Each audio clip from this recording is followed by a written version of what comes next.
దేవుని యొక్క వాక్యముని మనము మనసుతో కాదు కానీ దేవుని యొక్క వాక్యమును ఆత్మతో మనము అంగీకరించాలి. ఎందుకంటే దేవుని యొక్క వాక్యము మనసుకు కాదు, దేవుని యొక్క వాక్యము మన ఆత్మకు సంబంధించినటువంటిది. మన యొక్క ఆత్మని బలపరుస్తుంది, మన యొక్క మనస్సుని కాదు, మన యొక్క ఆత్మని బలపరుస్తుంది. మన యొక్క మనస్సు అనేది దేవుని యొక్క వాక్యం విన్నప్పుడు అది రూపాంతరం చెందుతుంది. మన యొక్క మనసు దేవుని యొక్క వాక్యము విన్నప్పుడు రూపాంతరము చెందుతుంది. కనుక మనం దేవుని యొక్క వాక్యముని ఆత్మతో గ్రహించాలి. సో ఆత్మతో మనం గ్రహించాలంటే మనము ప్రార్థన పూర్వకంగా మాత్రమే దేవుని యొక్క పరిశుద్ధాత్మలో మనం ప్రార్థన చేస్తూ సో దేవుని యొక్క వాక్యముని మనము అంగీకరిస్తుంటే అది మన యొక్క హృదయములోనికి వెళ్ళి, మన యొక్క హృదయం అంటే మన యొక్క ఆత్మలోనికి వెళ్ళి అది మన యొక్క ఆత్మతో దేవుని యొక్క ఆత్మతో ఏకమై దేవుని కార్యమును చేస్తుంది. కనుక నువ్వెప్పుడు ఎవరు ఏ వాక్యం చెప్పినా కూడా ఆత్మానుసారంగా మనం దేవుని యొక్క వాక్యాన్ని గ్రహించవలసిందిగా ప్రేమతో నేను మీకు తెలియజేస్తున్నాను. సో గడిచినటువంటి వారంలో మనము ప్రకటన గ్రంథము 6వ అధ్యాయము 1 నుంచి 6 వచనములు మనము కంప్లీట్ చేసుకున్నాము. ఈరోజు మనం 7 నుంచి 12 వచనములు, ఎందుకంటే సో ఇప్పటి నుంచి మీకు చాలా స్పష్టంగా ప్రతిదీ మీకు అర్థం కావడానికి నేను కొంచెం మాత్రమే చెప్పుకుంటూ వస్తున్నాను. సో మీరు ఒకే రోజు ఒకే అధ్యాయం మొత్తము ఎక్స్పెక్ట్ చేయకండి, ఎందుకంటే మనకు ప్రతిదీ క్లియర్గా మనకు అర్థం కావడానికి. సో ఈరోజు మనము 7వ వచనం నుంచి 12వ వచనం వరకు, అంటే 11వ వచనం వరకు మనము చూద్దాము. సో నేను చదువుతున్నాను. ఆయన 4వ ముద్రను విప్పినప్పుడు రమ్ము అని 4వ జీవి చెప్పుట వింటిని. అప్పుడు నేను చూడగా ఇదిగో పాండుర వర్ణము గల ఒక గుర్రెము కనబడెను. దాని మీద కూర్చున్న వాని పేరు మృత్యువు. పాతాళ లోకము వానిని వెంబడించెను. ఖడ్గము వలనను, కరువు వలనను, మరణము వలనను, భూమిలో నుండి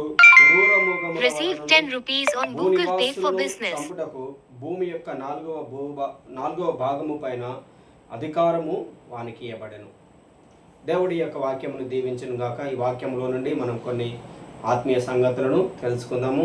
ఇది ఆల్రెడీ మనం వింటున్నటువంటి ఈ యొక్క అంశం ఏంటిదంటే తీర్పు, లేదంటే ఇది మనం చూస్తున్నటువంటిది శ్రమల కాలంలో, మహాశ్రమల కాలంలో ఏ విధంగా ఉండబోతున్నది అనేది మనం చూస్తున్నాం. ఆల్రెడీ మనం ఇప్పటికే 3 గుర్రములను గురించి, 3 ముద్రలను గురించి మనం తెలుసుకున్నాం.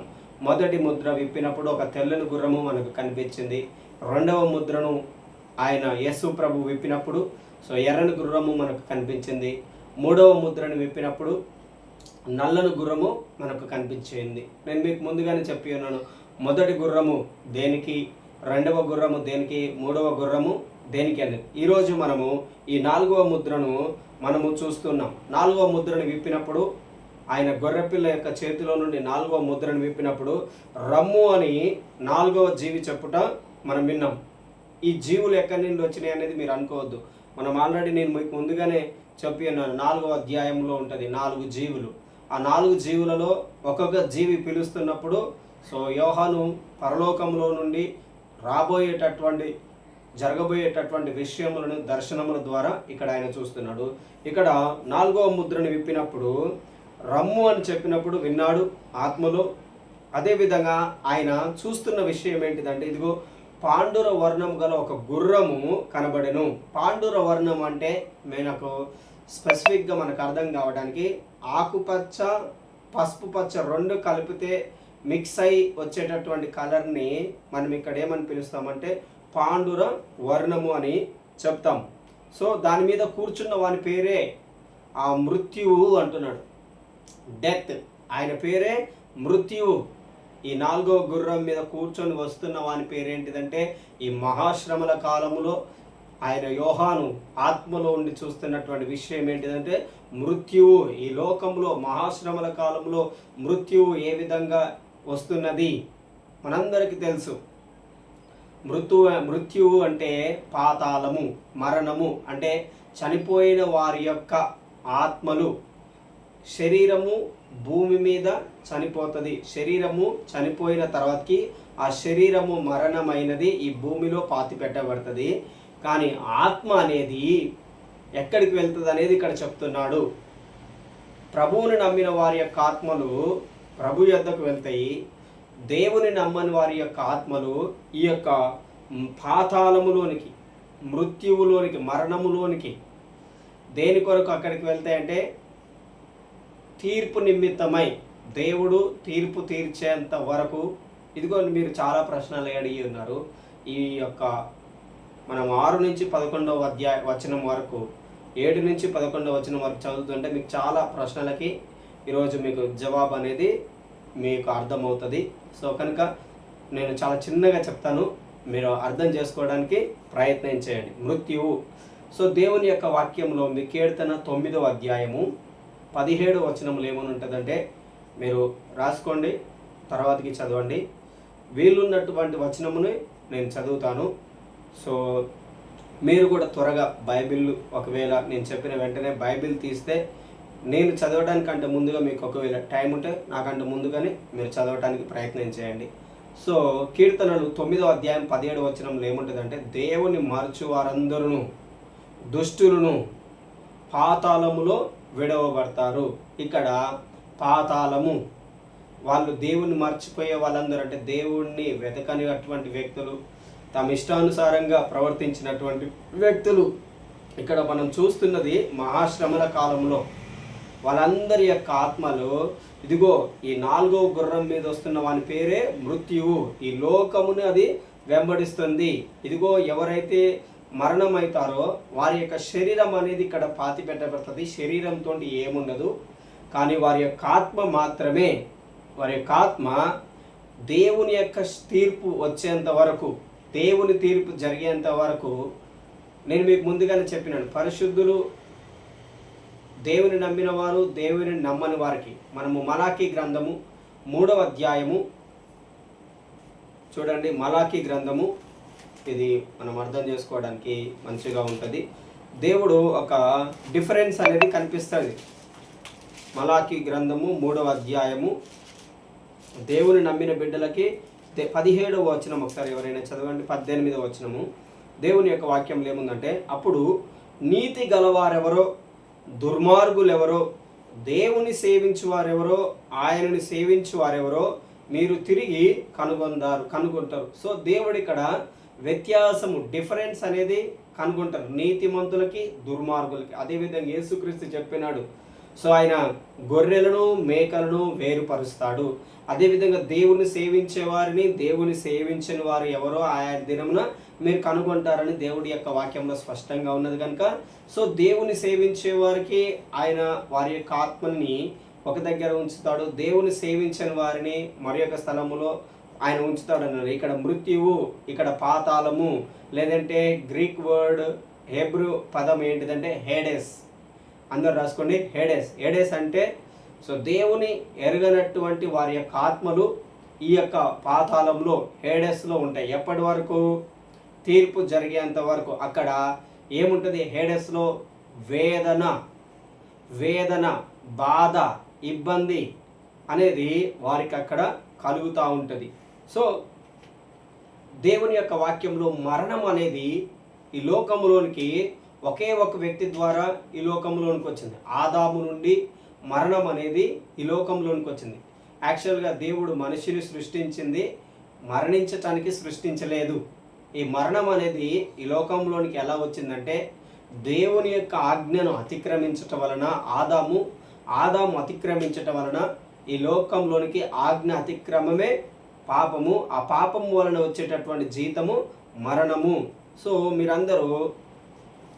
మనందరికి తెలిసినటువంటి వాక్యం రోమీలకు రాసిన పత్రిక 5వ అధ్యాయమును మీరందరూ చదవండి, చాలా స్పష్టంగా మంచిగా అర్థం కావడానికి. అందులో నుండి మనం ఒక 2-3 వచనములను చూద్దాము. చూడండి, రోమీలకు రాసిన పత్రిక 5వ అధ్యాయము 14వ వచనం చదవండి. రోమీలకు రాసిన పత్రిక 5వ అధ్యాయము 14వ వచనం. నేను ఇప్పుడు కేవలం చదవండి. దావీదు చేసిన అతిక్రమమును పోలి పాపము చేయని వారి మీద కూడా ఆదాము మొదలుకొని మోషే వరకు మరణమేరని. చూడండి. సో మీరు ఇక్కడ దేవుని యొక్క వాక్యంలో 14వ వచనంలో ఏముందంటే, ఆదాము చేసిన అతిక్రమము మరణం అనేది లేకుండే, కానీ మరణం ఎలా వచ్చింది? ఆదాము చేసినటువంటి అతిక్రమము వలన.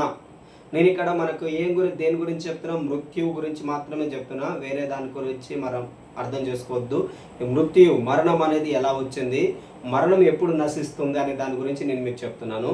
సో క్లియర్గా అర్థం చేసుకోండి. సో ఇక్కడ ఆదాము చేసిన అతిక్రమము పోలి పాపము చేయని వారి మీద కూడా, పాపం చేయలేని వారి మీద కూడా, అంటే దేవుని యొక్క వాక్యంలో ఆదాము మొదలుకొని మోషే కాలంలో ఉన్న వాళ్ళందరికీ ఎలాంటి ధర్మశాస్త్రం కానీ ఏమి కూడా లేదు. ధర్మశాస్త్రము ఈ ఆజ్ఞలు అనేవి మోషే ఉన్న సమయంలోనే వచ్చింది. కానీ దేవుని యొక్క వాక్యంలో ఏముంటుంది? ఆదాము మొదలుకొని మోషే వరకు కూడా మరణం అనేది పరిపాలన చేసింది. ఎలా పరిపాలన చేసిందంటే ఆదాము చేసినటువంటి పాపమే మానవ జాతి అంతటికి సంక్రమించింది. ఆదాము యొక్క పాపమే మన యొక్క పాపమై ఉన్నది. ఆదాము మొదలుకొని ప్రతి ఒక్కరు ఆ పాపంలో ఉండటం వలన జలప్రలయంలో ఉన్నటువంటి వాళ్ళు కూడా ఏ పాపములో ఉన్నా కూడా వాళ్ళు కూడా మరణించినారు. ఈవెన్ ఆ జలప్రలయములు వచ్చినప్పుడు చిన్న బిడ్డలు కూడా, వాళ్ళు ఏ పాపం చేయలేదనుకోవద్దు, చిన్న బిడ్డలు కూడా వాళ్ళు ఆ మరణానికి గురయ్యారు. కారణము ఆదాము చేసినటువంటి పాపము అందరికీ సంక్రమించింది.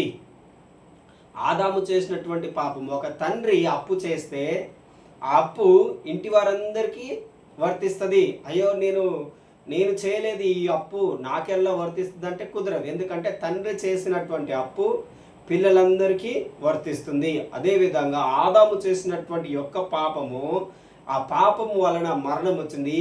ఈ మరణము మోషే వరకు ఉన్నటువంటి సంతతి వారందరి మీద కూడా అదే విధంగా దేవుని యొక్క వాక్యము నిమిత్తమై సో వారందరినీ మరణం ఏలిందని చెప్తున్నది. మోషే తర్వాతకి ఆజ్ఞను అతిక్రమించి ధర్మశాస్త్ర ప్రకారము వారికి శిక్ష అనేది కలిగి ఉన్నది. కనుక ప్రతి ఒక్కరికి సో మనకు ఆదాము ఇక్కడ శిరస్సుగా కనిపిస్తున్నాడు. సో ఆదాము మనకు శిరస్సు అంటే సో మరణము ఎవరి మీద అయితే దేవుణ్ణి అంగీకరించలేని, అంటే నూతన హృదయము మారు మనసు లేని వాళ్ళందరికీ కూడా, మారు మనసు ఆదాము అనే వ్యక్తి తండ్రి అయి ఉన్నాడు కనుక ఈ లోకంలో మారు మనసు లేని ప్రతి వ్యక్తికి కూడా ఈ మరణం అనేది ఉంటది. ప్రతి ఒక్కరికి ఇక్కడ మరణం అనేది ఉంటది. మనం ఇక్కడ 3 విషయములను గుర్తించాలి. మరణములు 3 రకములైనటువంటి మరణములు మనము బైబిల్ గ్రంథంలో చూస్తాం. నెంబర్ 1 భౌతిక మరణము. నెంబర్ 1 ఏంటిది? భౌతిక మరణము. భౌతిక మరణము ఈ లోకంలోనికి పాపము మరణము 2 ఒకేసారి ప్రవేశించినాయి. పాపము మరణము దేవుని యొక్క వాక్యంలో మనం చూస్తాము. ఈ పండు తినిన దినమున నీవు నిశ్చయముగా చనిపోయేదవు. ఏ రోజైతే ఆ పండు తిన్నాడో ఆజ్ఞను అతిక్రమించడు, ఆజ్ఞను అతిక్రమించిన రోజే ఆయనకు మరణం అనేది సంభవించింది. కానీ ఇక్కడ శరీరానుసారమైన మరణము మనం చూడము, ఆత్మానుసారమైన ఆధ్యాత్మిక మరణం మనం చూస్తాము. దేవునితోటి ఉండేటటువంటి ఆ సహవాసముని అతడు, ఆ యొక్క మహిమ కలిగినటువంటి ఆ శరీరమును అతడు కోల్పోతాడు. కనుక అతడు సంపూర్ణంగా శరీరంలోనికి వస్తాడు. ఆత్మానుసారమైన జీవితము, దేవుణ్ణి చూసేటటువంటి జీవితముని అక్కడ కోల్పోయి శరీర సంబంధమైన భౌతిక నేత్రములు కలిగినటువంటి జీవితం, ఇప్పుడు ఏదైతే 5 సెన్సెస్ మనకున్నాయో, ఇంతకు ముందుకు దేవుడు పండు తినొద్దన్నంత వరకు ఆయనకు 5 జ్ఞానేంద్రియములు, ఆత్మానుసారమైన జ్ఞానేంద్రియములు ఉన్నాయి. కానీ ఎప్పుడైతే పండు తిన్నాడో ఆత్మానుసారమైన జ్ఞానేంద్రియములు చనిపోయి శరీర సంబంధమైనటువంటి జ్ఞానేంద్రియములు, ఇప్పుడు ఏదైతే మనం 5 సెన్సెస్ అంటున్నామో ఆ 5 ఏంటి? చూపు, రంగు, రుచి, వాసన, స్పర్శ, తాకిడి, ఇవన్నీ ఏదైతే 5 జ్ఞానేంద్రియములు ఉన్నాయో అవి మనకు ఆత్మానుసారంగా ఉంటాయి. ఈ స్పిరిచువల్ సబ్జెక్ట్ ఇది చాలా పెద్దది. సో నేను మీకు ఇది అర్థం కావడానికి ఎప్పుడైనా ఒకసారి నేను క్లియర్గా మీకు చెప్తాను. కానీ ఇప్పుడు మీరు అర్థం చేసుకోవడానికి ప్రయత్నించండి. పాపము మరణము 2 ఒకే రోజు ఈ లోకంలోనికి ప్రవేశించినాయి. కానీ ఎప్పుడు ప్రవేశించినాయి? దేవుడు ఎప్పుడైతే నువ్వు ఈ పండు తినవద్దు అన్న దినమున తిన్నాడో ఆ తిన్న రోజే అతనిలోనికి ఈ పాపము మరణం అనేది ఈ లోకంలోనికి వచ్చి ఉన్నది. చూడండి 12వ వచనంలో 5వ అధ్యాయం 12వ వచనం చదవండి. ఇట్లుండగా, రోమీలకు రాసిన పత్రిక 5వ అధ్యాయం 12వ వచనంలో ఏముందంటే, ఇట్లుండగా ఒక మనుషుని ద్వారా పాపము ద్వారా మరణమును లోకములో ఎలాగూ ప్రవేశించెనో, అలాగుననే మనుషులందరూ పాపము చేసినందున మరణం అందరికీ సంప్రాప్తమైన, అంటే అందరికీ వ్యాప్తించింది. సో లోకములోనికి మరణం ఎట్లా వచ్చింది అంటే, దేవుడు తీసుకురాలేదు మరణముని, దేవుడు జీవమునే పెట్టి ఉన్నాడు. దేవుడు ఎప్పుడు కూడా మరణం అనేది లేదు. దేవుడు మనిషిని సృష్టించినప్పుడు మరణం లేదు. కానీ ఒక మనిషిని ద్వారా, ఒకే ఒక మనిషి ద్వారా పాపం వచ్చింది, ఆ మనిషి ద్వారానే మరణం వచ్చిందని ఇక్కడ స్పష్టంగా మనము అర్థం చేసుకోవాలి. సో భౌతిక మరణము మనకున్నది. భౌతిక మరణం అంటే ఈ లోకంలో ప్రతి ఒక్కరికి వచ్చేటటువంటి మరణం, వారి యొక్క జీవిత కాలమును బట్టి. దేవుడు 6వ అధ్యాయం ఆదికాండం 6వ అధ్యాయం 1 నుంచి 6 వచనములు మీరు చదవండి. దేవుడు దేని వలన మన యొక్క భౌతిక శరీరానికి ఆయుష్ అనేది పెట్టి ఉన్నాడంటే, మనం చేసినటువంటి అక్రమము, అపవిత్రత, దుష్టత్వమును, మనం చేసే క్రియలను బట్టి దేవుడు మన యొక్క జీవితకాల లైఫ్ స్పాన్ని తగ్గించాడు. 120 సంవత్సరములని చెప్పి ఉన్నాడు. కారణం ఏంటిదంటే, మనం చేస్తున్నటువంటి పాపమును బట్టి మన యొక్క జీవిత ఆయుష్ తగ్గిపోతుంది. అదేవిధంగా ప్రసంగి పత్రిక 8వ అధ్యాయము 7వ అధ్యాయం అనుకుంటా చాలా స్పష్టంగా ఉంటుంది. నీవు అధికమైన దుర్మార్గపు పనులు చేయకము, ఒకవేళ చేసినట్లయితే నీ యొక్క సమయము రాకముందుకే నువ్వు మరణిస్తావని దేవుని యొక్క వాక్యంలో ప్రసంగి గ్రంథంలో ఉంటుంది. కనుక మనం చాలా జాగ్రత్తగా ఉండాలి. దుర్మార్గపు పనులు ఎవరైతే చేస్తారో అలాంటి వారిని చూసి మనము హృదయములో అసహ్యపడకూడదని దేవుని యొక్క వాక్యంలో ఉన్నది. సో కానీ వారికి మనం ఏం చేయాలి? ప్రేమతోటి దేవుని గురించి తెలియచేయాలి. వారిని దుర్మార్గపు పనులు చేయకుండా వారిని ఆపే విధంగా మాత్రమే పని చేయాలి. కానీ మనం ఎప్పుడు వాడు దుర్మార్గపు పనులు చేసుకుంటుండే అని వారిని వదిలేయకూడదు. సో దుర్మార్గపు పనులు చేయటం వలన మన యొక్క లైఫ్ స్పాన్ అనేది తగ్గిపోతున్నది. అంటే మన దేవుడిచ్చినటువంటి ఆయుష్ ఏదైతే ఉన్నదో, కొంతమంది ఆ యొక్క దినములు సంపూర్తి కాకముందుకే వారు చేసిన క్రియలను బట్టే అతి త్వరగా చనిపోతారు. సో ఇది శరీరానికి సంబంధించినటువంటి భౌతిక మరణము. ఆధ్యాత్మిక మరణం అంటే, ఆత్మ మరణం అంటే ఏంటిదంటే, మనం ఆల్రెడీ నేను మీకు చెప్పి ఉన్నాను. ఆదికాండము 2వ అధ్యాయం 16వ వచనంలో ఉంటుంది. దేవుడు చెప్పి ఉన్నాడు, యేసు ప్రభు ఏమని చెప్పి ఉన్నాడు అంటే, ఏ దినమందైతే నువ్వు ఈ పండు తింటావో ఆ దినముననే నువ్వు నిశ్చయంగా చచ్చెదవు. అంటే నిశ్చయముగా ఎక్కడ ఆయన చనిపోయిండంటే ఆత్మానుసారంగా చనిపోయిండు. ఆధ్యాత్మికంగా అంటే దేవునితో ఉండేటటువంటి సహవాసం, ఆ సంబంధాన్ని కోల్పోయిండు. దేవుని యొక్క వాక్యంలో ఉంది. యోహాను సువార్త 4వ అధ్యాయం 23-24 వచనములు మీరు చదవండి. దేవుడు ఆత్మ గనుక ఆయనను ఆరాధించువారు ఆత్మతోనే. దేవుణ్ణి ఆరాధించాలంటే మనం ఆత్మతోనే ఆరాధించాలి. కానీ మన యొక్క మనసుతో కానీ, మన యొక్క భావోద్రేకములతో కానీ, మన శరీరంతో మనము దేవుణ్ణి ఆరాధించలేము. కొలసి పత్రిక 3వ అధ్యాయంలో ఉంటుంది. శరీరానుసారమును ఎవరైతే 2వ అధ్యాయం అనుకుంటారు, అవన్నీ ఈ లోక పాఠములు మాత్రమే, ఈ లోక నటన మాత్రమే. దాని వలన ఉపయోగం లేదు. శరీరానుసారమైన ఆరాధన వలన మనకి ఎలాంటి జ్ఞానం అనేది రాదు. అది దయ్యముల జ్ఞానం అని చెప్తున్నది. కనుక ఎవరైనా ఇదిగో నేను దేవదూత ఇచ్చారాధన యందు నేను ఆసక్తి కలిగి ఉన్నాను కనుక నేను ఈ విధమైన ఈ లోక పాఠములను నేర్చుకుంటున్నానంటే వాటి వలన నీకు ఎలాంటి జ్ఞానం అనేది రాదని దేవుని యొక్క వాక్యంలో ఉన్నది. కనుక ఎప్పుడైతే ఆదాము దేవుని మాట వినలేదో ఆధ్యాత్మికంగా మరణించిండు. దేవుణ్ణి ఆరాధించేవారు ఆత్మతో మాత్రమే, దేవుణ్ణి చూచేవారు ఆత్మలో మాత్రమే చూస్తారు. దేవుని యొక్క వాక్యంలో ఏమున్నదంటే, ఏ శరీరి కూడా, నిర్గమకాండం 20వ అధ్యాయంలో చెప్పబడుతుంది, ఏ శరీరి కూడా దేవుణ్ణి చూసి జీవించలేడు. అదేవిధంగా 1 తిమోతి 6వ అధ్యాయం 15వ వచనంలో పౌలు తిమోతికి రాసినటువంటి పత్రికలో చెప్తాడు, ఏ శరీరి కూడా, ఏ మానవుడు కూడా దేవుణ్ణి ఎన్నడూ కూడా చూడలేము. దేవుణ్ణి ఏమున్నా మనము ఆత్మలో మాత్రమే చూడగలుగుతాం, కానీ శరీరానుసారంగా నువ్వు దేవుణ్ణి చూడలేవు. ఒకవేళ చూసినట్లయితే నువ్వు మరణిస్తావని దేవుని యొక్క వాక్యంలో ఉన్నది. కానీ నువ్వు ఆత్మలో మాత్రం దేవుణ్ణి రియల్గా నువ్వు చూడగలుగుతావు. ఆత్మానుసారంగా మాత్రమే దేవుణ్ణి చూస్తావు. అందుకని ఆదాము ప్రతిరోజు దేవునితో ఆత్మానుసారంగా దేవుణ్ణి కలుసుకునేవాడు. ఈవెన్ దేవుడు నడుచుకుంటూ వస్తుంటే ఆయన చప్పుడు కూడా వినేవాడు. ఏ దినమైందైతే అతడు తప్పు చేసిండో వెంటనే దేవుని నుండి దూరం అయిపోయి దాచుకున్నాడు. అతనిలోనికి పాపము మరణము అనేది రాలేదో అప్పటి వరకు అతడు దేవునితో మాట్లాడుతున్నాడు, ధైర్యంగా దేవుని యొద్దకు వస్తున్నాడు. ఏ దినమందైతే పాపము మరణం అతనిలోనికి ప్రవేశించిందో వెంటనే ఆదాము అవ్వ ఇద్దరు వెళ్ళి దాచుకుంటున్నారు. మరణము నిన్నేం చేస్తుంది అంటే దేవునికి నిన్ను దూరం చేస్తుంది. మరణము నిన్ను దేవునికి దూరం చేస్తుంది. ఆధ్యాత్మికంగా ఆత్మానుసారంగా మనం దేవునితోటి కాంటాక్ట్ అయ్యే పాయింట్ ఏదైతే ఆత్మ ఉన్నదో ఆ ఆత్మ ఆ రోజు మనతో చనిపోయింది. సో మనం అప్పుడు శరీరానుసారంగా ప్రవర్తించడం మొదలు పెట్టాము. దేవుణ్ణి మనం కనుగొనలేకపోయాం. అయినప్పటికీ దేవుడు మనల్ని ప్రేమించి మనకు మరలా ఆ యొక్క ఆత్మ ఏదైతే ఆదాము కోల్పోయిందో ఆత్మని తిరిగి ఇవ్వటానికే యేసుక్రీస్తు లోకంలోనికి వచ్చి మరణించి తిరిగి లేచటం వలన, సో సజీవుడై ఉండటం వలన మనము మరలా దేవునిలో బ్యాప్టిజం తీసుకున్నటం వలన, మనం మారు మనసు పొందుకోవటం వలన తిరిగి ఏదైతే ఆత్మను మనం కోల్పోయినామో మనము తిరిగి జన్మించటం వలన ఆత్మని మనము మరలా సంపాదించుకుంటున్నాము. ఇది ఏంటిదంటే ఆధ్యాత్మిక మరణం గురించి నేను మీకు చెప్పినాను. మూడవ మరణం ఏంటిదంటే నిత్య మరణము. నిత్య మరణం అంటే దాని యొక్క అర్థం ఏంటిదంటే చనిపోయిన తర్వాతకి దేవుడు తీర్పు తీర్చేటప్పుడు సో నీతిమంతులని నిత్య జీవంలోనికి నిత్యత్వంలోనికి వెళ్తారు.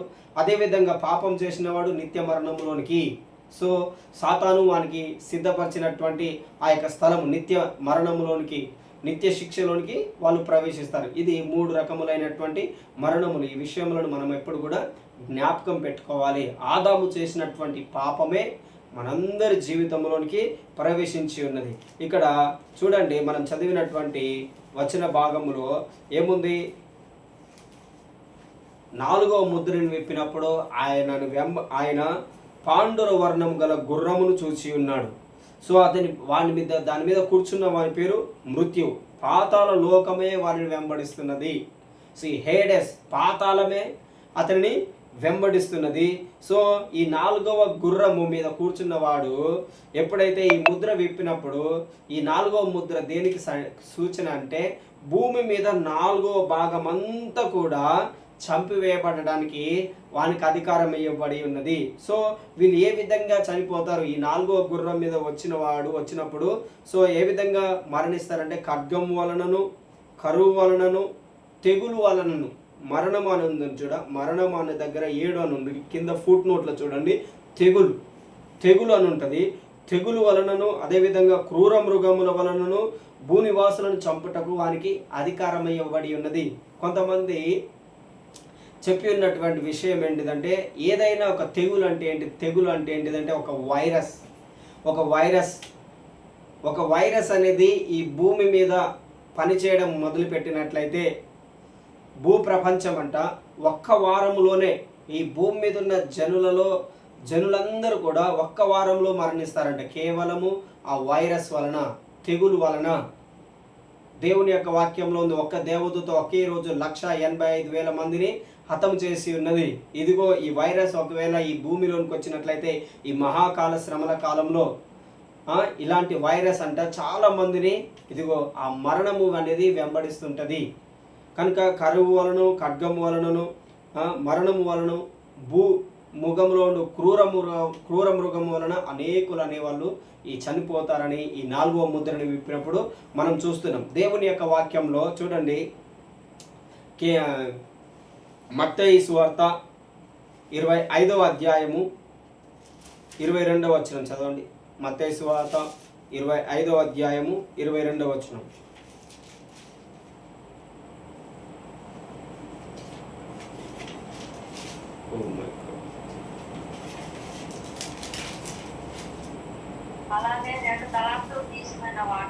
అది కాదురా 24వ అధ్యాయం 22వ వచనం. 24, 22. చేయబడకపోయేదే కదా. ఏ శరీరము తప్పించుకొనడు. ఏర్పరచబడిన వారి నిమిత్తము ఆ దినములు తక్కువ చేయబడదు. చూడండి, ఆ దినములు తక్కువ చేయబడిపోతే ఏ శరీరం కూడా తప్పించుకొనడు. అందరూ కూడా ఆ దినమందు, అందుకనే అవి మహాశ్రమలు. ఇది యేసు ప్రభు చెప్తున్నటువంటి అంత్య దినములు ఏ విధంగా ఉండబోతున్నాయని తన శిష్యులు అడిగినప్పుడు దేవుడు చెప్తున్నటువంటి వచనం ఇది. ఆ దినములు తక్కువ చేయబడిపోతే ఏ శరీరం కూడా తప్పించుకోడు. అయ్యో మాకెంతో శ్రమ, అయ్యో మాకెంతో బాధ అని ఆ రోజు ఎంతోమంది దుఃఖపడుతూ ఉంటారు. కానీ ఏర్పరచబడిన వారి నిమిత్తము మాత్రమే ఆ దినములు అనేవి తక్కువ చేయబడతాయి. ఆ శ్రమల కాలంలో ఏవైతున్నాయో, ఎవరైతే ఏర్పరచబడతారో వాళ్ళు ఆ అధికమైన శ్రమను అనుభవించకుండా వారి నిమిత్తమై దేవుడు ఆ దినములను తక్కువ చేస్తాడు. అదేవిధంగా 24వ అధ్యాయము 4వ వచనం నుంచి మనం చదువుదాం. 4వ వచనం నుంచి 8వ వచనం వరకు. ఎవడునో మిమ్మల్ని మోసపరచకుండా చూసుకుని అనేకులు నా పేరిట వచ్చి నేనే క్రీస్తునని చెప్పి పలువురిని మోసపరచెదరు. చాలరా, చూడండి యేసు ప్రభు ఇక్కడ ఏమంటున్నాడు. చాలరా. ఇక్కడ యేసు ప్రభు ఏమంటున్నాడు, ఎవరు మిమ్మల్ని మోసపరచుకునకుండా చూచుకునడి, అనేకులు నా పేరిట వచ్చి నేనే క్రీస్తునని చెప్పి పలువురిని మోసపుచ్చెదరు. మనం చూసినటువంటి మొదటి ముద్రను విప్పినప్పుడు వచ్చినటువంటి క్రీస్తే ఈ అంత్యక్రీస్తు. ఇక్కడ అంత్యక్రీస్తు ఇక్కడ కనిపిస్తున్నాడు. మొదటి ముద్రను విప్పినప్పుడు తెల్లని గుర్రం మీద కూర్చున్నవాడు మనం చూస్తున్నాం. ఆ తెల్లని గుర్రం మీద కూర్చున్నవాడు అంత్యక్రీస్తు అని నేను మీకు చెప్పి ఉన్నాను. సో అతడు అనేకులను మోసపరుస్తాడు. నేను మీకు అందరికి శాంతిని ఇస్తానని చెప్తాడు, కానీ అక్కడ వెనకాల చూస్తే అశాంతి ఉంటుంది. సమాధానం ఇస్తానని చెప్తాడు, కానీ సమాధానం ఏమి ఇవ్వడు. ఎందుకంటే అనేకులు నా పేరిట వచ్చి నేనే క్రీస్తునని చెప్పి పలువురిని మోసపరుస్తారు. ఈ విధంగా మోసపరుస్తారు. వీనికి గుర్తు సాదృశ్యంగా దేవుడు ఇక్కడ యేసు ప్రభు ఇక్కడ చెప్పినాడు. ఆ మొట్టమొదటి ముద్రను విప్పినప్పుడు మనం ఇదిగో ఇక్కడ చూస్తున్నటువంటి ఈ విషయం మనకు కనబడుతుంది. అనేకులు మిమ్మను మోసపరుస్తారు కనుక మోసపోకుండా చూసుకోవాలని చెప్తున్నాడు. రెండవ గుర్రము మనము విప్పినప్పుడు, రెండవ ముద్రను విప్పినప్పుడు మనం ఎర్రని గుర్రం చూస్తున్నాము. ఎర్రని గుర్రము దేనికి సాదృశ్యం అని నేను మీకు చెప్పినాను, యుద్ధమునకు. సో ఇక్కడ చూడండి 6వ వచనంలో ఏముంది, మీరు యుద్ధములను గూర్చి యుద్ధ సమాచారములను గూర్చి వినబోదురు, మీరు కలవరపడకుండా చూచుకుని ఇవి జరగవలసినవి కానీ అంతము వెంటనే రాదు. సో ఆ యొక్క మహాశ్రమల కాలంలో యుద్ధములు జరుగుతాయి. ఆ రెండవ ముద్రని విప్పినప్పుడు అయినప్పటికీ మీరు భయమును చెందకండి అంటున్నాడు. నేను 3వ ముద్రని దేని గురించి చెప్పి ఉన్నాను, సంతాపము గురించి, కరువు గురించి. సో ఒక్క రోజు పని చేస్తే ఒక్క పూటకు కావాల్సినటువంటి ఆహారమును మాత్రమే మనం సంపాదించుకుంటాం. ఇక్కడ 7వ వచనంలో ఏమున్నది, 6వ వచనంలో 7వ వచనంలో ఏమున్నది, జనం మీదకి జనమును, రాజ్యం మీదకి రాజ్యము లేచును, అక్కడక్కడ కరువులు వస్తాయి, భూకంపములు కలుగుతాయి. ఇవన్నీ వేదనలకు ప్రారంభము. 3వ గుర్రము, నల్లని గుర్రం మీద కూర్చున్నవాడు వచ్చినప్పుడు కరువు కనిపిస్తుంది, సంతాపం, భూమి మీద సంతోషం ఉండదు. అదేవిధంగా క్రింద 4వ గుర్రము, 4వ ముద్రను విప్పినప్పుడు సో మృత్యువు, అందరూ మరణమును వెతుకుతారు కానీ మరణం అనేది వారికి దొరకదంటున్నాడు దేవుడు. మరణము ఈ భూలోకమే చాలా సగము భాగము. ఈ భూలోకం అంతా కూడా ఆ పాతాళము వారిని వెంబడిస్తున్నది కనుక సో చాలామంది కరువు వలన, తెగులు వలన మరణిస్తారని దేవుని యొక్క వాక్యంలో మనం గమనిస్తూ ఉంటాం. కరువు వలన అనేకులు చనిపోతారని దేవుని యొక్క వాక్యంలో ఉన్నది. ఇక్కడ మనం చదివినటువంటి దేవుని యొక్క వాక్యంలో కూడా అదే విధంగా ఉన్నది. చూడండి, ప్రకటన గ్రంథం 21వ అధ్యాయం 4వ వచనం చదవండి. ప్రకటన గ్రంథము 21వ అధ్యాయము 4వ వచనం.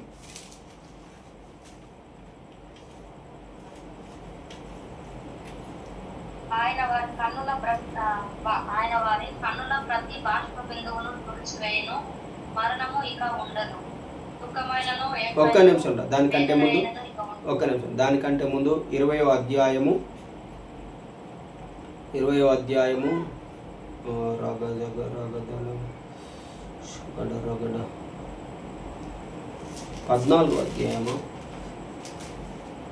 2వ మరణం అని ఉంటుంది.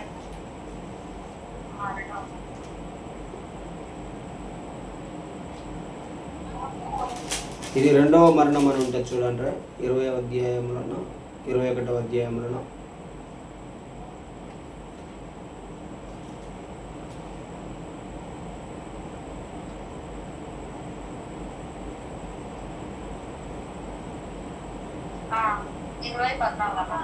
చదువురా.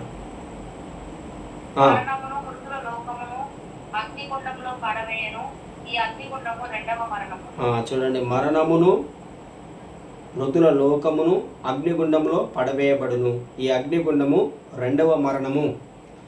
రెండవ మరణము చివరి మరణము. అదేవిధంగా 1 కొరింథీ 15వ అధ్యాయము 26వ వచనం చదవండి. 1 కొరింథీ 15వ అధ్యాయము 26వ వచనం.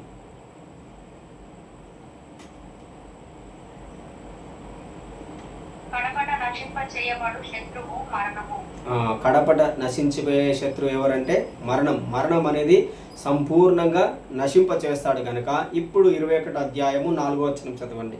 ప్రకటన 21:4. ఆయన వారి కన్నుల ప్రతి బాష్ప బిందువును తుడిచివేను, మరణము ఇక ఉండదు, దుఃఖమైనను ఏడుపైనను వేదన అయినను ఇక ఉండదు, మొదటి సంగతులు గతించిపోయినని సింహాసనంలో నుండి వచ్చిన గొప్ప స్వరము చెప్పుట వీటిని. చూడండి, మరణం అనేది నశింప చేయబడింది కనుక ఇక మరణం అనేది ఉండదు. దేవుడే మన కన్నుల నుండి వచ్చిన ప్రతి బాష్ప బిందువును తుడిచివేస్తున్నాడు. దుఃఖమైనను ఏడుపైనను వేదన అయినదు ఇక్కడ ఉండదు. అదేవిధంగా ఏస్కేల్ కూడా ప్రవచించి ఉన్నాడు రా ఇదే మాటని. ఏస్కేల్ 14వ అధ్యాయము 21వ వచనం. ఎవరైనా త్వరగా తీసి చదవండి. ఏస్కేల్ గ్రంథము 14వ అధ్యాయము 21వ వచనం. ఏస్కేల్ 14:21. ఏస్కేల్ గ్రంథము 14వ అధ్యాయము 21వ వచనం. మనుషులను పశువులను నిర్మూలన చేయవలనని నేను ఖడ్గము చేతను క్షామము చేతను దుష్ట మృగముల చేతను తెగులు చేతను ఈ 4 విధముల యెరూషలేము మీద తీర్పు తీర్చినడలా అట్టి వారులను వారు దాన్ని పట్టుకోలేరు. చూడండి, 4 విధములైనటువంటి శ్రమలను మనం చూసాం. 4 ముద్రలు విప్పినప్పుడు ఇక్కడ కూడా 4 విధములకు తెగులు చేత దేవుడు యెరూషలేమునకు తీర్పు తీరుస్తాడు అంటున్నాడు. ఆ దినమున ఎవరు కూడా వారిని రక్షింపలేరు. సో ఏ విధంగా మనం నిర్మూలం చేస్తాడు అంటున్నాడు దేవుడు. ఖడ్గము చేతను క్షామము చేతను దుష్ట మృగముల చేతను తెగులు చేతను, ఈ 4 విధములైనటువంటి తెగుళ్ళ చేత దేవుని చెప్పిన వాక్యం అనేది ఇక్కడ ప్రవచనం అనేది ఇక్కడ మనము గమనిస్తున్నాం. అందుకని నేను మీకు చెప్పి ఉన్నాను, ఈ ప్రకటన గ్రంథం చదివేటప్పుడు మీరు దానియేలు గ్రంథము, జకర్యా గ్రంథమును, వీలైతే ఏస్కేల్ గ్రంథమును కూడా మీరు చదివితే చాలా మంచిది. దేవుని యొక్క వాక్యం అనేది మనకు సంపూర్ణంగా పరిపూర్ణంగా అర్థం కావడానికి వీలుంటుంది. సో ఈ వాక్యమును మీరు జ్ఞాపకం చేసుకోండి. దేవుడే ఈ యొక్క తెగులు, ఈ యొక్క మొదటి మనం చదివినటువంటి దేవుని యొక్క వాక్యంలో మొదటి సంగతులు గతించిపోయాను.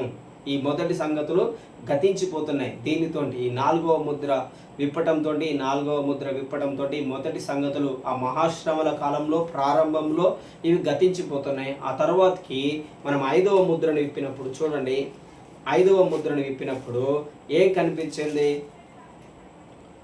9వ వచనం నుంచి ఆయన 5వ ముద్రను విప్పినప్పుడు దేవుని వాక్యము నిమిత్తము తామిచ్చిన సాక్ష్యము నిమిత్తమును వధింపబడిన వారి ఆత్మలను బలిపీఠం క్రింద చూచితిని. చూడండి, ఇక్కడ పరలోకంలో దేవుని యొక్క బలిపీఠం ఉన్నది. పరలోకంలో దేవుని యొక్క బలిపీఠం ఉన్నది. సో మనకి బలిపీఠం గురించి అర్థం కావాలంటే ప్రత్యక్షత గుడారము మనకు తెలిసి ఉండాలి. ప్రత్యక్షత గుడారములో బలిపీఠం అనేది దేవుడు మోషేకు కొండ మీద చూపబడిన విధముగా సో అని దేవుని యొక్క వాక్యంలో ఉంటుంది. మీరు హెబ్రీలకు రాసిన పత్రిక 9వ అధ్యాయమును మీరు చదవండి. హెబ్రీలకు రాసిన పత్రిక 9వ అధ్యాయమును మీరు చదవండి. సో పరలోకములో అది కొండ మీద చూపబడిన ప్రకారము మాత్రమే చేయాలని ఉంటుంది. అంటే పరలోకములో ఏ విధంగానైతే బలిపీఠం ఉన్నదో ఈ భూమి మీద మోషే అలాంటి బలిపీఠమును దేని కొరకు నిర్మించి ఉన్నాడంటే రక్తమును చిందించటానికి. దేని కొరకు? మనుషుల యొక్క పాపములను క్షమించటానికి, వారి యొక్క దోష శిక్షను భరించడానికి. సో ఇక్కడ యేసుక్రీస్తు ఇక్కడ మనం చూస్తున్నటువంటి ఈ బలిపీఠం ఎవరిదంటే యేసుక్రీస్తు. యేసుక్రీస్తు మనందరి కొరకు వధింపబడిన గొర్రెపిల్లగా తన యొక్క రక్తమును కుమ్మరించి ఉన్నాడు. నేను మీ అందరికి చెప్పి ఉన్నాను. సో ఆదివారం అంతకంటే ముందు నేను వాక్యం చెప్పిన ఆదివారం నేను మీకు చెప్పి ఉన్నాను. యేసుక్రీస్తు 7 సార్లు తన రక్తమును కార్చి ఉన్నాడు.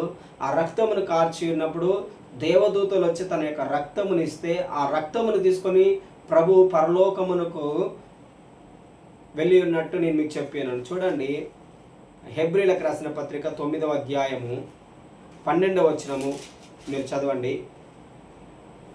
12వ వచనంలో దేవుని యొక్క వాక్యంలో ఏమున్నదంటే, మేకల యొక్కయో కోడెల యొక్క రక్తంతో కాక తన స్వరక్తముతో ఒక్కసారే పరిశుద్ధ స్థలంలో ప్రవేశించిండు. యేసుక్రీస్తు పరలోకములోనికి ప్రవేశించిండు.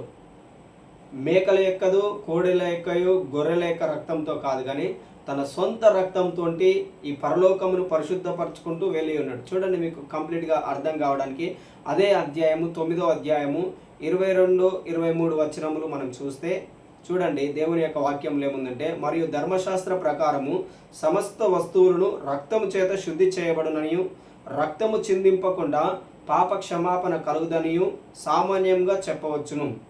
పరలోకమందున్న వాటిని పోలిన వస్తువులు అండర్లైన్ చేసుకోండి, ఇది ఇంపార్టెంట్. 23వ వచనము, ఇట్టి బలుల వలన శుద్ధి చేయవలసి ఉండెను గాని పరలోక సంబంధమైనవి వీటికంటే శ్రేష్టమైన బలుల వలన శుద్ధి చేయబడవలసి ఉండెను. ఈ భూ సంబంధమైన వాటన్నిటిని శుద్ధి చేయడానికి రక్తమును ఉపయోగిస్తున్నాడు. కానీ ఇప్పుడు పరలోక సంబంధమైనటువంటి విషయములను శుద్ధి చేయాలంటే ఈ కోడల యొక్క, గొర్రెల యొక్క, మేకల యొక్క రక్తం కాదు, కానీ దేవుని యొక్క పరిశుద్ధమైన రక్తము చేత శుద్ధి చేయబడవలసింది. కనుక ఆయన తన సొంత రక్తమును తీసుకొని పరలోకంలో ప్రవేశించి ఆ దేవుని యొక్క బలిపీఠం మీద తన యొక్క రక్తమును ప్రోక్షించి ఉన్నాడు. ఇది దేవుని కొరకు హతసాక్షులు అయ్యేటటువంటి వారి విషయమును ఇక్కడ మనం చూస్తున్నాము. సో మొట్టమొదటిగా యేసుక్రీస్తు తన యొక్క రక్తమును చిందించి ఉన్నాడు ఆ బలిపీఠమును. ఆ బలిపీఠం మీద, ఆ బలిపీఠము క్రింద ఎవరున్నారు? ఇక్కడ 5వ ముద్ర నింపినప్పుడు దేవుని వాక్యము నిమిత్తము తాము ఇచ్చిన సాక్ష్యము నిమిత్తము వధింపబడిన వారి ఆత్మలను బలిపీఠం క్రింద చూచుచున్నాము. ఎవరు వీళ్ళు వధింపబడిన వారు అంటే, దేవుని యొక్క వాక్యము నిమిత్తమై, తాము ఇచ్చిన సాక్ష్యము నిమిత్తమై అనేకుల కొరకు వాళ్ళు ఆ రక్తమును చిందించినటువంటి వ్యక్తులు. అనేకుల కొరకు పౌలు అంటాడు, నేను పానార్పణంగా నా ప్రాణమును ధారపోస్తున్నాను అంటే తన యొక్క రక్తమును కూడా ధారపోస్తున్నాడని 2వ తిమోతి 4వ అధ్యాయం 7వ వచనంలో మనం చూడవచ్చు. 2వ తిమోతి 4వ అధ్యాయం, అదేవిధంగా ఫిలిప్పి 2వ అధ్యాయం 17వ వచనంలో కూడా చూడవచ్చు. మీరు తర్వాతకి చదవండి. పౌలు కూడా అంటాడు, నా యొక్క రక్తమును పానార్పణంగా పోస్తున్నాను ఎంతో సంతోషం చేత. ఇక్కడ చాలామంది హతసాక్షులైన వారు దేవుని యొక్క వాక్యము నిమిత్తమే సంతోషంగా తమ ప్రాణములను అర్పించిన వాళ్ళు. వీళ్ళెవరంటే పాత నిబంధనలో ఉన్నటువంటి వ్యక్తులు. మనం లూకా సువార్త 11వ అధ్యాయము 50-51 వచనం అనుకుంటా. సో మనకు అక్కడ కనిపిస్తుంది, ప్రవక్తలను అదేవిధంగా హేబేలు మొదలుకొని బలిపీఠమునకు నడుమ చంపేసిన జకరియా రక్తం వరకు అని దేవుని యొక్క వాక్యంలో ఉంటుంది. సో అక్కడి వరకు చిందించిన వారి యొక్క రక్తము, వారి యొక్క ఆత్మలన్నీ కూడా ఇదిగో ఈ బలిపీఠం క్రింద మొర్ర పెడుతున్నాయి. అదేవిధంగా దేవుని యొక్క వాక్యంలో ఇక్కడ మనం క్రిందికి చదివినట్లయితే వారు ఏమని మొర్ర పెడుతున్నారు? వారు నాదా, సత్యస్వరూపి, పరిశుద్ధుడా, ఎందాక తీర్పు తీర్చకయో మా రక్తము నిమిత్తం భూనివాసులకు ప్రతిదండన చేయకు ఉందు అని బిగ్గరగా కేకలు వేసిరి. తెల్లని వస్త్రము వారిలో ప్రతివానికి ఇయ్యబడెను, మరియు వారి వలనే చంపబడబో వారి సహదాసుల యొక్కయు సహోదరుల యొక్కయు లెక్క పూర్తి అగు వరకు ఇంకా కొంచెం కాలము విశ్రమించవలనని వారితో చెప్పాను. ఇక్కడ పాత నిబంధనలో ఉన్నటువంటి ప్రవక్తలని ఎవరైతే చంపేసినారో వారి యొక్క రక్తము, అదేవిధంగా మనం ఇక్కడ చూస్తున్నటువంటి ఇప్పుడు ఈ మహాశ్రమల కాలంలో, అదేవిధంగా యేసుక్రీస్తు వచ్చిన తర్వాతకి ఎంతమందినైతే హతసాక్షులు అయ్యి ఉన్నారో, ఎంతమందినైతే వారు వధించి ఉన్నారో వారందరి యొక్క ఇంకా లెక్క సంపూర్తి కావాలి. వాళ్ళు ప్రభువుని అడుగుతున్నాడు, ప్రభువా పాత నిబంధన హేబేలు మొదలుకొని మొర్ర పెడుతున్నారు. ప్రభువా ఎంతకాలం అయ్యా మాకు తీర్పు తీర్చక ఉంటావని దేవునికి మొర్ర పెడుతుంటే ప్రభు అంటున్నాడు, ఇదిగో మీ మరియు వారి వలనే చంపబడబో వారి సహదాసుల యొక్కయు సహోదరుల యొక్కయు లెక్క పూర్తి కావాలంటున్నాడు దేవుడు. మీ వలనే నా నిమిత్తమై, దేవుని యొక్క వాక్యంలో ఉంటుంది, నా నామము నిమిత్తమై మిమ్మును హింసిస్తారు అని, నా నామం నిమిత్తమై మిమ్మల్ని చంపివేస్తారని దేవుని యొక్క వాక్యంలో మనం చదువుతాం. సో ఇక్కడ ఇంకా ఈ యొక్క మహా తీర్పులో, అదేవిధంగా మన సమయంలో ఎవరైతే హతసాక్షులు అవుతున్నారో వారి యొక్క లెక్క ఇంకా ఉన్నది. ఈ రోజులలో దేవుని కొరకు చనిపోవాలంటే చనిపోవట్లేరు. దేవుని నామముని తిరస్కరిస్తున్నారు కొంతమంది. దేవుని యొక్క వాక్యంలో ఉన్నది, ఎవడైతే నా నామము ఎరుగనోను ఎవడైతే అంటాడో పరలోకమందు నేను కూడా వారిని ఎరుగను అంటాను అన్నాడు. ఎవడైతే నా నామముని ఈ లోకంలో ఒప్పుకుంటాడో వారిని పరలోకమందు కూడా నేను ఒప్పుకుంటానని దేవుని యొక్క వాక్యంలో ఉంటుంది. ఈ భూలోకంలో ఎవడైతే ఈ మహాశ్రమల కాలంలో కానీ ఇప్పుడు కానీ ఎవడైతే దేవుణ్ణి నేను ఎరుగుదును, యేసుక్రీస్తు కొరకు నా ప్రాణమునైనా పెడతాను, ఎవడైతే ఇక్కడ దేవుని యొక్క వాక్యము నిమిత్తం అని ఉన్నది, ఆ వాక్యము నిమిత్తమై మేమిచ్చే సాక్ష్యము నిమిత్తమై మనం ఎవరి గురించి సాక్ష్యం ఇస్తాం? యేసుక్రీస్తుని గురించి సాక్ష్యం ఇస్తాం. ఎవడైనా నేను యేసు ప్రభు కొరకు చనిపోతాను, దేవుని కొరకు నేను నిలబడతానని ఎవరైతే అంటారో అలాంటి వారి యొక్క ఆత్మలు పరలోకంలో దేవుని యొక్క బలిపీఠం క్రింద ఉంటాయి. కానీ ఈ రోజులలో చాలామంది వారి యొక్క ప్రేమ చల్లారిపోతుందని దేవుని యొక్క వాక్యంలో ఉంటుంది. కారణం ఏంటిదంటే క్రమము లేకపోవటం వలన, దేవుని యొక్క ప్రేమ వారిలో నశించిపోవటం వలన అక్రమము విస్తరిస్తుంది. అక్రమము విస్తరించడం వలన కొంతమంది కేవలం పేరు కొరకు మాత్రమే మేము క్రైస్తవులమని చెప్పుకునే వాళ్ళు ఉంటారు. అలాంటి వారిని దేవుడు కూడా వేరు చేసేస్తాడు. కానీ ఎవరైతే మేము క్రైస్తవులము, దేవుని కొరకు మాత్రమే నిలబడతాం, మాకు ఎంత శ్రమ వచ్చినా ఏం కాదు, అలాంటి వాళ్ళు ఇంకా ఇక్కడ ఉన్నారని దేవుని యొక్క వాక్యంలో చెప్తున్నాడు. మీ సహోదరులు ఇంకా ఉన్నారు, వారి లెక్క ఇంకా సంపూర్తి కాలేదు, అప్పటి వరకు మీరు ఏం చేయాలి? విశ్రమించాలని వారితో చెప్తున్నాడు. మీ అందరికీ నేను తీర్పు తీర్చబోయే సమయం ఉన్నది, తప్పకుండా నేను మీకు ఆ యొక్క సమయంలో నేను తీర్పు తీరుస్తానని దేవుడు ఇక్కడ 5వ ముద్రను విప్పినప్పుడు వారి యొక్క ఆర్తనాదం, వారి యొక్క ప్రార్థన, వారి యొక్క సునాదం మనకు వినిపిస్తుంది. నాదా సత్య స్వరూపి ఎంతవరకు అని వాళ్ళు మొర్రపెడుతున్నట్టుగా యోహాను ఇక్కడ విని ఉన్నాడు. వారి యొక్క ఆత్మలను చూసి ఉన్నాడు. వారు దేని కొరకు మొర్రపెడుతున్నారు? ఇక్కడ మనం చూస్తున్నాం. వారు దేని కొరకు మొర్రపెడుతున్నారు? వారి యొక్క రక్తము నిమిత్తమై ఎంతవరకు ప్రభువా, ఎందాక ప్రభు అని వాళ్ళు ఏడుస్తూ ఉన్నారు, దేవుణ్ణి అడుగుతూ ఉన్నారు. సో దేవుడు అంటున్నాడు, తప్పకుండా మీ యొక్క సహోదరుల లెక్క సంపూర్తి అయినప్పుడు తప్పకుండా నేను మీకు ఈ యొక్క సమాధానం అనేది ఇస్తానంటున్నాడు దేవుడు. తప్పకుండా మనము దీనికి చూస్తాం సమాధానం అనేది. తప్పకుండా దేవుడు మనకు ఈ యొక్క నిత్య దేవుని యొక్క వాక్యంలో ఉన్నది. మీరు 25వ అధ్యాయం అనుకుంటా 46వ వచనం చదువుదాం. మత్తయి సువార్త 25వ అధ్యాయము 46వ వచనం.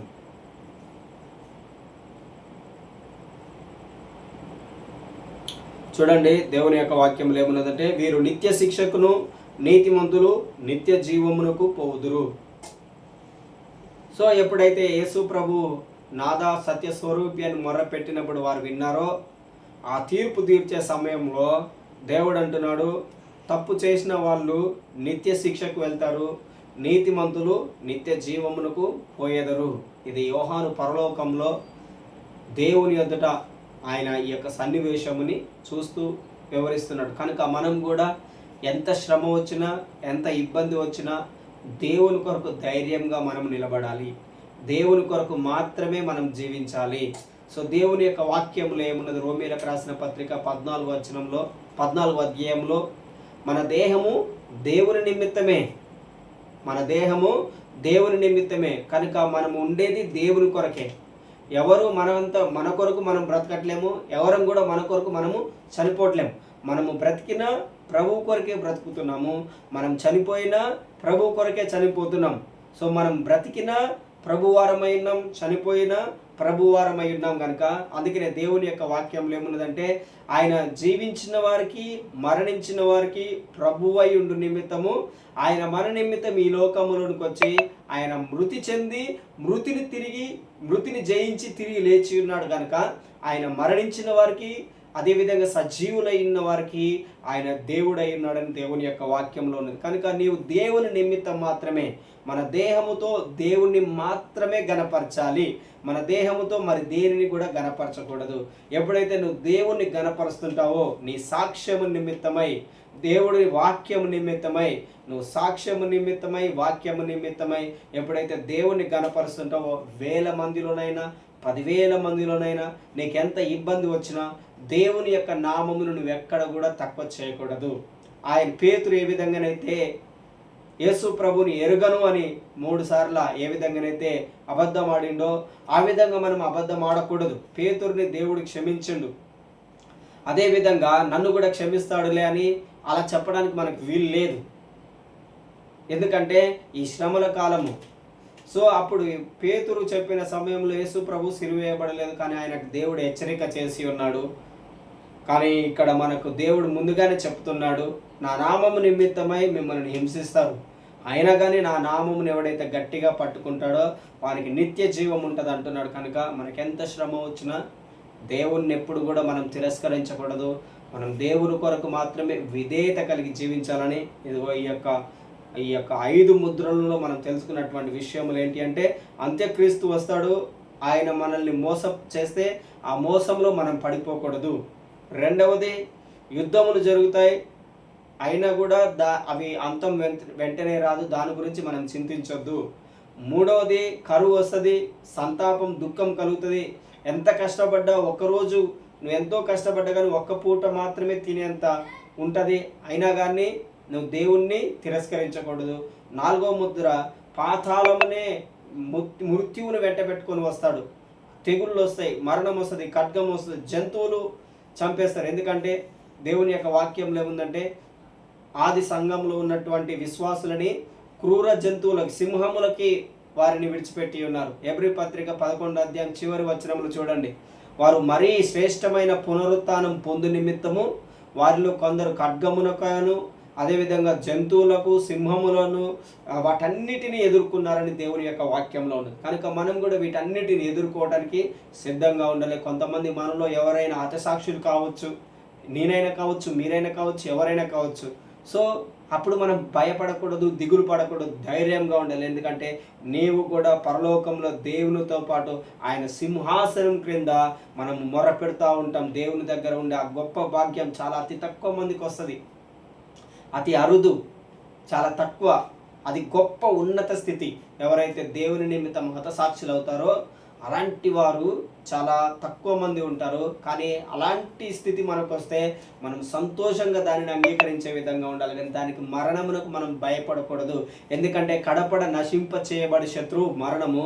ఆ మరణమును దేవుడు నశింప చేసిండు ఆల్రెడీ. ఎందుకంటే నువ్వు ఆల్రెడీ లోకంలో మృతి చెంది తిరిగి జన్మించినటువంటి వ్యక్తివి. కనుక మరణము నీ మీద ప్రభుత్వం లేదని దేవుని యొక్క వాక్యంలో ఉంది. 6వ అధ్యాయం 14వ వచనంలో, రోమీలకు రాసిన పత్రిక 6వ అధ్యాయం 14వ వచనంలో ఉంది, మరణం ఇక మీదట నీ మీద ప్రభుత్వం చేయదు. కనుక మరణమునకు నువ్వు భయపడాల్సిన లేదు. ఒక క్రైస్తవునిగా మనము మరణమునకు భయపడకూడదు. ఎందుకంటే మనకు నిత్య జీవం ఉన్నది. చాలా మంది అనుకుంటారు, అయ్యో నేను మరణిస్తే మరలా ఎక్కడో ఏమైపోతున్నాను అనుకుంటారు. కానీ మనకు దేవుడు మనకు నిరీక్షణ ఇచ్చి ఉన్నాడు. మనకు ఆల్రెడీ ముందుగా చెప్పినాడు. ఇతరుల వలె చనిపోతే పౌలు చెప్తున్నాడు 1 తెస్సలోనిక 4వ అధ్యాయంలో, ఇతరుల వలనే మీరు నిరీక్షణ లేని వారై ఉండకూడదు. మనం నిరీక్షణ లేని ప్రజల వలె అయ్యో నేను మరణిస్తే ఎక్కడికి పోతాననేది నీకు ఆలోచన ఉండకూడదు. నువ్వు మరణిస్తే దేవుని యొద్దకు వెళ్తావని 1 తెస్సలోనిక 4వ అధ్యాయం 11వ వచనం నుంచి అనుకుంటా అక్కడ పౌలు చెప్తున్నాడు.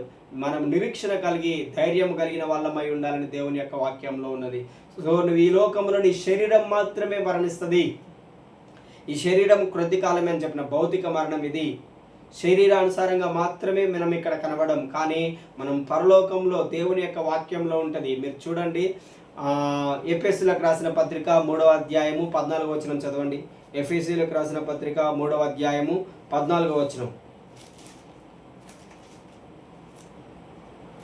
ఎఫెసీయులకు రాసిన పత్రిక 3వ అధ్యాయము 14వ వచనం. దేవుని యొక్క వాక్యంలో ఏముందంటే, ఈ హేతువు చేత పరలోకమందును భూమి మీద ఉన్న ప్రతి కుటుంబము, చూడండి దేవునికి పరలోకములో కుటుంబం ఉన్నది, భూలోకములో కుటుంబం ఉన్నది. అంటే దేవుని యొక్క కుటుంబము సగము భూమి మీద ఉన్నది, సగము పరలోకంలో ఉన్నది. ఎవరైతే మనకంటే ముందుగా చనిపోతున్నారో వారు పరలోకంలో ఉంటున్నారు.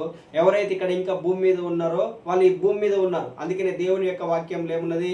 సో దేవుని యొక్క కుటుంబము కొంతమంది పరలోకంలో ఉన్నారు, కొంతమంది భూమి మీద ఉన్నారు. మరణించినటువంటి వాళ్ళు అంటే శరీరానుసారంగా మరణించినటువంటి వ్యక్తులు పరలోకంలో ప్రభువుతో పాటు ఉన్నారు. సో ఎవరైతే శరీరానుసారంగా మరణించలేదో వారు యేసుక్రీస్తు కొరకు ఈ భూమి మీద ఉన్నారు. కనుక మనము మరణించినా మనం ప్రభు వాళ్ళమే, ప్రభు యొక్క కుటుంబంలోనికి మనం చేరుతున్నాం, తండ్రి వద్దకు చేరుతున్నాం. యేసుక్రీస్తు ఒక మాట చెప్తాడు, యోహాను సువార్త 14:23 చాలా ప్రత్యేకంగా ఉంటుంది. ఎవరైనా మీ వాళ్ళు, మీ సొంత వాళ్ళు చనిపోయినప్పుడు ఇంకా దుఃఖం నీలో ఉంటే దేవుడు మనకు ఒక మంచి మాట చెప్తున్నాడు, ఎప్పుడు కూడా నువ్వు దుఃఖపడకూడదని. చూడండి 14వ అధ్యాయము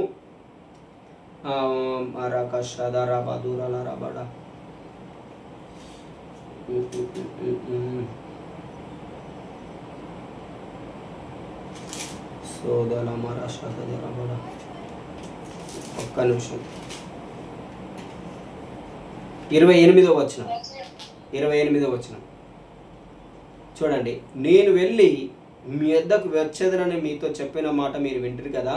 తండ్రి నాకంటే గొప్పవాడు గనుక మీరు నన్ను ప్రేమించిన ఎడల నేను తండ్రి వద్దకు వెళ్ళుచున్నానని మీరు సంతోషింతురు. సో ఇక్కడ దేవుని యొక్క వాక్యంలో ఏమంటున్నాడు? నేను తండ్రి వద్దకు వెళ్తున్నాను, నేను చనిపోతున్నానని మీరు దిగులు పడొద్దు. అదేవిధంగా మన యొక్క కుటుంబంలో ఎవరైనా చనిపోతే ఎప్పుడు కూడా దిగులు పడొద్దు, ఇతరులైన అన్యజనుల వలె. ఎందుకంటే తండ్రి నాకంటే గొప్పవాడు, మనము గొప్పవాని దగ్గరికి వెళ్తున్నాము కనుక ఎప్పుడు కూడా మనము దుఃఖపడకూడదని దేవుని యొక్క వాక్యంలో ఉంటుంది.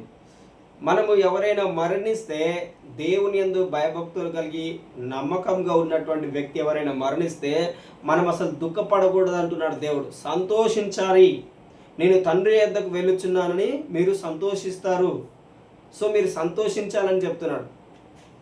ఎంత గొప్ప మాట ఇది! మనం సంతోషించాలి. తండ్రి నాకంటే గొప్పవాడు కనుక మీరు నన్ను ప్రేమించిన ఎడల, మీరు ఎవరైనా మీ సొంత వారిని ప్రేమించినట్లయితే వాళ్ళు ఈ భూలోకంలో ఉండడం కంటే పరలోకంలో తండ్రి ఎదుట ఉండడం ఎంతో మేలు, ఎంతో మేలు అంటున్నాడు దేవుడు. నేను మీకు ఒకసారి చెప్పి ఉన్నాను, ఒక వ్యక్తి శ్రీలంకలో ఉన్నటువంటి ఒక వ్యక్తికి ఒకే ఒక కుమారుడు, ఆయనని అమెరికాకి మంచిగా చదువుకోవడానికి పంపించి ఉన్నాడు. పంపిస్తే అక్కడ కారు యాక్సిడెంట్లో చనిపోయాడు. అందరు అనుకున్నారు, అయ్యో ఇతనికి ఒకటే ఒక కుమారుడు, ఇదిగో ఇక ఇతడు ఏమైపోతాడో అని అనుకున్నారు. కానీ ఆ తండ్రి ఆ భూస్థాపన కార్యక్రమం రోజు చెప్పి ఉన్నటువంటి మాట అందరినీ ఆశ్చర్యపరిచిందని సాక్ష్యం ఇచ్చి ఉన్నారు. అందరిని, ప్రతి ఒక్కరిని నేను మంచిగా చూసుకోలేనని నా పరలోకపు తండ్రి ఆయనను తన యొద్దకు చేర్చుకున్నాడు, ఆయన చిత్తము జరిగించి ఉన్నాడు, నేను ఎవరిని కాదనటానికి అన్నాడు. నాకు దేవుడిచ్చిన బహుమానం అది, అంతే. నేను ప్రాణం పెట్టలేదు ఆయన కొరకు, దేవుడు ప్రాణం పెట్టి ఉన్నాడు. గర్భఫలం దేవుడిచ్చే బహుమానం, ఆ బహుమానం నా దగ్గరకు వచ్చింది. అదే బహుమానం ఇప్పుడు దేవుని వద్దకు వెళ్ళింది కనుక నేనెందుకు చింతించాలి, నేనెందుకు దిగులు పడాలి అని ఎంతో గొప్ప మాట చెప్పి ఉన్నాడు. అదేవిధంగా మీరు కూడా, మనం కూడా ఇదే విధమైన మాట చెప్పే వాళ్ళంగా ఉండాలి. ఎవరైనా మన యొద్దకు నుంచి ప్రభు యొద్దకు వెళ్తే నిరీక్షణ లేని వారి వలె మాట్లాడకూడదు. మనం ఏ విధంగా చెప్పాలి? నువ్వు ఒకరిని ప్రేమిస్తున్నట్లయితే, ఎవడైతే భయభక్తులు కలిగి దేవుని యందు నమ్మకం కలిగి ఉంటాడో అలాంటి వాళ్ళు ప్రభు యొద్దకు చేర్చబడిన దినమున నువ్వు ఎన్నడూ కూడా దుఃఖించకూడదు అంటున్నాడు. నువ్వు సంతోషించాలి. కారణము, అతడు తండ్రి యొద్దకు వెళ్తున్నాడు. తండ్రి మనందరికంటే గొప్పవాడు, ఆయన యొద్దకు వెళ్ళినాడు. How great it is! ఎంత గొప్ప మాట ఇది! ఒకవేళ ప్రభువుని నమ్ముకున్నటువంటి వ్యక్తి, దేవుణ్ణి ఎరగనటువంటి వ్యక్తి ఒకవేళ మరణిస్తే వాళ్ళ కొరకు కూడా మనం విచారపడనవసరం లేదు. కారణం ఏంటిది? దేవుడు వారి యొక్క క్రియలను బట్టి, వారు చేసిన దుర్మార్గపు పనులను బట్టి వారికి శిక్షను విధించి ఉన్నాడు. అలాంటి వారిని గురించి బట్టి కూడా మనం దుఃఖపడకూడదు. కానీ మనము ప్రార్థన చేస్తున్నాము వారు మారాలని. సో నీ ప్రార్థనకు జవాబు రాకపోయినందుకు దుఃఖించినా ఏ బాధ లేదు. కానీ ఎవడైతే నీతిమంతుడు ఉంటాడో, ప్రభు యొద్దకు చేరుస్తున్నాడో అలాంటి వారిని చూసి మనము సంతోషించాలని దేవుని యొక్క వాక్యం చెప్తుంది. కనుక సో ఎవరైనా మనం ప్రభు నిమిత్తమై హతసాక్షులైనా ఎప్పుడు కూడా దుఃఖపడకూడదు, వారిని బట్టి సంతోషించాలి. అందుకనే చాలా గ్రేట్ ఉమెన్, సో మనకు ఆస్ట్రేలియా నుంచి ఒక ఫ్యామిలీ ఒడిస్సాలోనికి వచ్చింది. ఒరిస్సా గ్రహాం స్టెయిన్స్ తన భార్య ఏం మాట చెప్పి ఉన్నదంటే, నా భర్తను చంపిన వారిని నేను క్షమించేస్తున్నాను అన్నది. అదేవిధంగా మొన్న అది ప్రవీణ్ ప్రగడాల గారిని చంపినప్పుడు వాళ్ళ భార్య ఏమన్నది, నా భర్తను చంపిన వారిని నేను క్షమించి ఉన్నాను అన్నది. అదేవిధంగా అమెరికాలో చార్లెస్ కిర్క్, సో ఆయనని చంపిన తన భార్య చెప్పింది, యవ్వన కాలపు భార్య, సో ఆమె కూడా చెప్పింది, నా భర్తను చంపిన వాడిని నేను క్షమిస్తున్నాను. ఒక క్రైస్తవునికి ఉండాల్సినటువంటి ఒక గొప్ప లక్షణం ఏంటిదంటే, మనల్ని ఎవరు హింసించినా వారిని మనం క్షమించేటటువంటి ప్రభు యొక్క మనస్సును మనం కలిగి ఉండాలి. ప్రభు మనల్ని హతసాక్షులుగా ఒకవేళ నియమిస్తే ఆ పని కొరకై మనం శిరస వహించి దేవుని చిత్తం నెరవేర్చబడనుగా కానీ అడగాలి. ఒకవేళ మనకు అక్కడి నుంచి పారిపోయేటటువంటి అవకాశం ఉంటే తప్పించుకొని వెళ్ళిపోవచ్చు. ఎందుకంటే పౌలు చాలాసార్లు సో తన యొక్క ప్రభు పని ముగించేంత వరకు ఈ భూమి మీద దేవుని యొక్క పని ఎంతవరకు అయితే నువ్వు చేసేది ఉంటుందో అంతటి వరకు నువ్వు రక్షించబడుతూనే ఉంటావు. అయ్యో ఇంకా దేవుడు నన్ను హతసాక్షి అయ్యే హక్కు విషయం వచ్చిందని చెప్పేసి నీకు అటు ఇటు వెళ్ళే అంత ఉన్నప్పుడు నువ్వు వెళ్ళిపోవటానికి ప్రయత్నం చేయాలి, తప్పించుకోవడానికి ప్రయత్నం చేయాలి. సో పౌలు కూడా అనేక మార్లు దమస్కస్ పట్టణంలో గంపలో గోడ మీద నుండి ఆయనని క్రిందికి దింపితే అతడు అరేబియా అరణ్యంలోనికి పారిపోయాడు. అదేవిధంగా చాలాసార్లు తప్పించబడ్డాడు. ప్రభు ఆయన అంటాడు, సింహముల నోట నుండి ఆయన నన్ను అనేక మార్లు తప్పించి ఉన్నాడు. సో నీకు తెలుస్తుంది దేవుడు ఎప్పుడైతే నిన్ను పరలోకములోనికి తీసుకుపోయే సమయం వస్తుందో ఆ సమయం హతసాక్షి అయ్యేటటువంటి వ్యక్తికి తెలుస్తుంది. నేను ప్రభు యొద్దకు వెళ్ళేటటువంటి సమయం వచ్చింది. పౌలు చెప్తాడు, పేతురు చెప్తాడు, చాలామంది అపోస్తులు అందరూ చెప్తారు, ఇదిగో నేను ప్రభు యొద్దకు వెళ్ళేటటువంటి సమయం వచ్చి ఉన్నది. పేతురు అంటాడు, నా గుడారము విడిచిపెట్టవలసిన సమయం వచ్చి ఉన్నది కనుక నేను మిమ్మల్ని రేపుతున్నానని దేవుని యొక్క వాక్యం అంటాడు. అదేవిధంగా నీకు తెలుస్తుంది, నువ్వు ఒకవేళ హతసాక్షి అయ్యే ఉంటే అది నీకు తెలుస్తుంది, దేవుడు నీకు తెలియజేస్తాడు. సో కనుక దేవుడి యొక్క వాక్యమును దీవించి ఆశీర్వదించను గాక. God bless you. Praise the Lord. ఈ వాక్యం నేను మీకు అర్థమైందని నేను అనుకుంటున్నాను. ఒకవేళ అర్థం కాకపోతే మరలా వినండి. ప్రభు మిమ్మల్ని దీవించి ఆశీర్వదించును గాక. God bless you. Praise the lord.